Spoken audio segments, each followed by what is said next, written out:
bold sacrifice of the widow. So if you can please turn with me to Mark chapter 12. We're going to read verse 41 to 44. For time, I'm just going to go ahead and read it. Mark 12:41. It says, Jesus sat down opposite the place where the offerings were put and watched the crowd putting their money into the temple treasury. Many rich people threw in large amounts, but a poor widow came and put in 2 very small copper coins worth only a few cents. Calling his disciples to him, Jesus said, "Truly I tell you, this poor widow has put more into the treasury than all the others. They all gave out of their wealth, but she, out of her poverty, put in everything, all she had to live on." And I thought it was ironic that I was chosen for this particular lesson, the sacrifice of the widow, because to be open, this was honestly probably the worst financial year for me, 2018. So I kind of questioned it for a minute, like, what does God want me to share about sacrifice? But then somebody pointed out to me, like, Delaney, this is probably the worst year financially for this widow. Think about her life. And I thought about it, it's so true. She could have really given any excuse. She lost her husband. She's clearly not receiving any help from the community at all. These are the Jewish people, these are her family. She's not getting any help from anyone. And she only has 2 coins. This is all she has, and yet she did not give any excuse. That is so bold, right?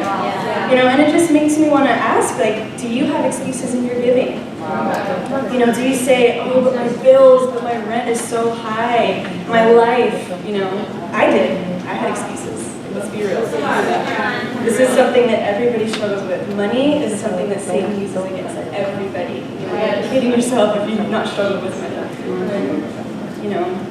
But I think, unlike this poor widow, a lot of our financial difficulty, and I'm speaking out of personal experience, comes from our own lack of discipline. Honestly, just silly decisions and what we do with our own. And I'm not speaking for everyone. I don't know everybody's situation, but I know a lot of my situation this year was my fault. It's just a lack of discipline. But, take this poor widow, with everything going on with her, Jesus didn't even give excuses for her. He watched her put the money in and didn't go, no, put that, take that back, you need that. He didn't give her any excuse. He just said, wow, I'm going to commend her for that. That's amazing. And it was her generosity that he commended. So I ask you, is your contribution to God, is it rational or is it generous? That's something that I had to ask myself.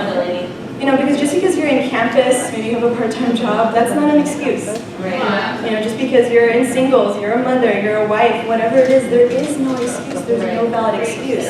And you know why? Because God can't forgive an excuse. If you think about it, if you say, well, my rent's late, my car needs to be fixed, I need to pay my credit card debt, these are all real things, and all things that I've said this year, by the way.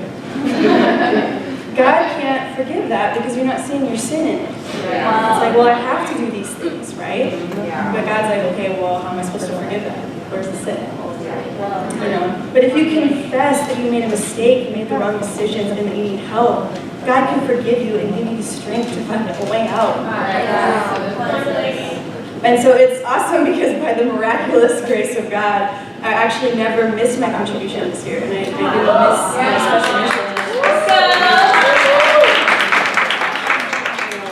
And even God blessed me with a new job, which was awesome.